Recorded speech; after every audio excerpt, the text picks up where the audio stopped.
Hi everyone, thanks for watching our presentation about the current crisis in Hong Kong. In summer 2019, China tried to introduce a bill that would seriously threaten democratic principles in Hong Kong. Since then, many millions of people went to the streets to protest for human rights and democracy in Hong Kong. We'll start with the past, so the history of how we got here and where we are now. We will continue with what happened since the protests erupted in 2019 and continue with a brief outlook of what countries can do about the issue. City that lies in the south of China, and it is with Macau a special administrative region of China. The city was originally ruled by the Qing dynasty up to 1842. The history of curing Hong Kong began with the British Empire in the 18th century. China was a country rich in goods that the British were really interested in, especially tea. China wanted to trade with them on one condition: tea for silver. The East Indian Trading Company found itself bankrupt and the trade stopped. So, the British began smuggling opium into China. This was a highly addictive drug and secured the continuation of the trade. This led to the First Opium War in 1842, which the British won, and China was the forced to hand over Hong Kong. After the Second Opium War, the Qing dynasty of China and the British government signed the Second Convention of Peking in 1898. In this convention, Hong Kong became a lease island for a term of 99 years. In 1997, at the end of the lease, Hong Kong was transferred to China. Hong Kong became a special administrative region under the name One Country, Two Systems. This system allowed Hong Kong to keep their autonomy over the economic and legal system. The One Country, Two Systems system was intended to remain for a 50-year period to control the peaceful handover of their authority to China. But recently, China is trying to erode the city's autonomy. The local government is effectively chosen by Beijing, which gives China the power over Hong Kong. After the 50-year lease, it is unclear what will happen to Hong Kong. Alright, thank you, Carmen, for this brief history. I would now like to focus on the extradition bill. So before we do this, let's quickly dissect what extradition is. Extradition is the process of one state delivering an individual to another state where they committed a crime so they can be prosecuted according to their legal system. Let's dive into it. How did the extradition bill in Hong Kong come into existence? It all started with a murder, actually. In February 2018, a couple from Hong Kong went on vacation in Taiwan. The man murdered his girlfriend here and confessed a month later in Hong Kong of his crime. But the man could not be prosecuted because Hong Kong and Taiwan didn't have an extradition agreement. So he couldn't be prosecuted in Hong Kong because he didn't commit the crime there, but neither could he be sent back to Taiwan because they didn't have this agreement. This led Hong Kong to propose one in 2019. This agreement would allow extradition between Hong Kong and Taiwan, but the same bill would allow extradition to mainland China, and that is where the problem lies. Lam, the chief executive of the Hong Kong government, has assured that the courts will review each extradition request and won't accept surrender when someone is accused of political crimes. So this should protect political activists. However, since China and Hong Kong are not on equal footing at all, many people believe that China will take this chance to gain more power of Hong Kong by extraditing many political activists, so people who speak up against Beijing. In fact, they have already been doing this. China can do whatever they want without any resistance from Hong Kong, since they don't have the power to stand up against Beijing. And once in China, those extradited are subject to, according to multiple human rights groups, a legal system which uses torture, arbitrary imprisonments without even receiving a fair trial.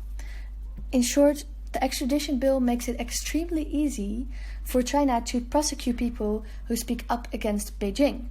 So activists are in danger, people who go to protests are in danger, authors are in danger.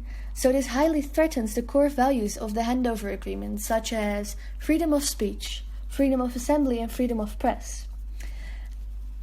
What is important to know is that the opposition against this bill is part of a much, much bigger issue. This is Beijing trying to gain more and more power over Hong Kong before the agreement expires.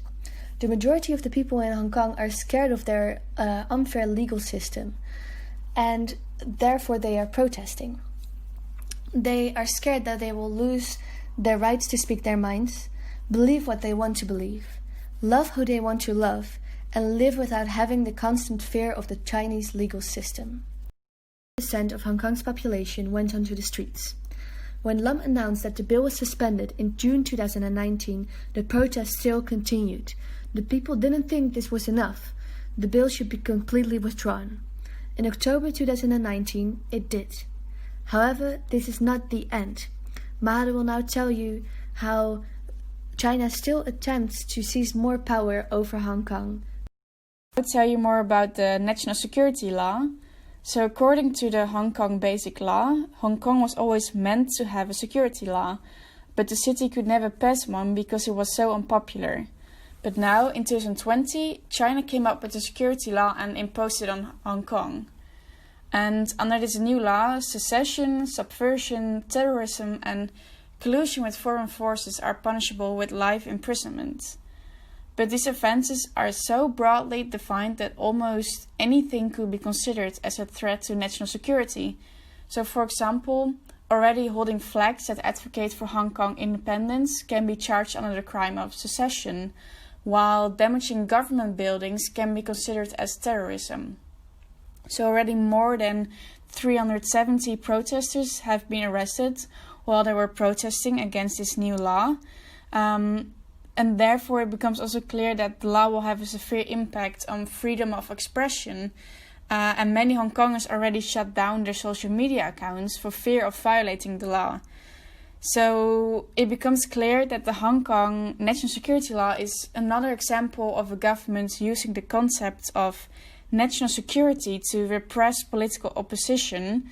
And this comes with significant risks for human rights defenders, for critical media reporting, and just in general for the civil society as a whole. China, to all the protests that were happening, is to blame the United States and the United Kingdom for provoking unrest. And Xi Jinping even said that anyone who attempts to split any region from China will perish, with their bodies smashed and bones ground to powder. So Linnea will now also discuss reactions from other countries to the protest, and she will tell you more about some diplomatic implications. China promised to the United Kingdom that it would keep the one country, two systems policy in the same binding contract that obligated the UK to hand over Hong Kong in 1997. The city would have different freedoms and civil rights, and when Hong Kong became a part of China, few anticipated that the People's Republic would pose a threat to human rights in Hong Kong so quickly. Because by imposing the security laws in the last 2 years, China is breaching international contracts and betrayed the trust of the UK. States within the international community have criticized China for the human rights violations in Hong Kong, but because of China's economic relevance and especially Western countries' dependency on China, the scope of what states can do is limited. Since the failed extradition bill in 2019 and the newly introduced security law in 2020, China has repeatedly arrested protesters and human rights activists in Hong Kong. But despite the limited options, some countries still decided to do something about the dire situation for the citizens and protesters in Hong Kong. Imposed sanctions on Hong Kong officials. You might ask yourself, what good does this, or if it actually has any effect on the regime and the government.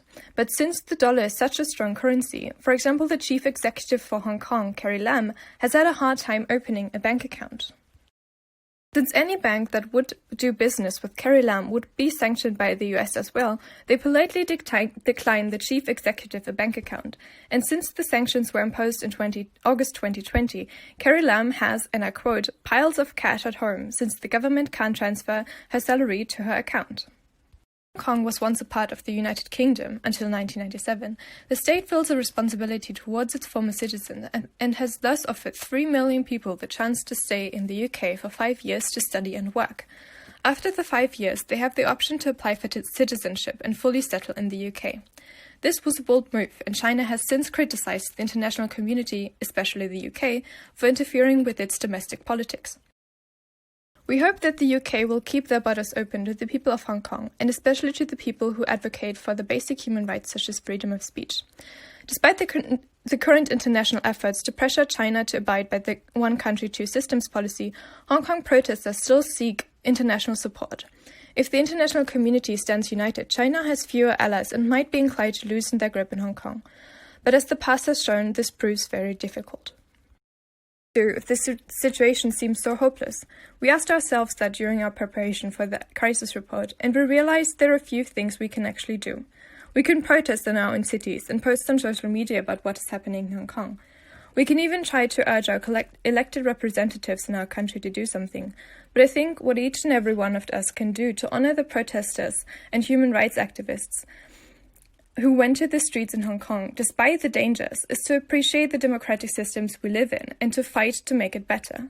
To ensure that minorities are protected, that freedom of speech, freedom of association are not taken for granted, but that we are attentive to what happens in our political landscape and take action if necessary.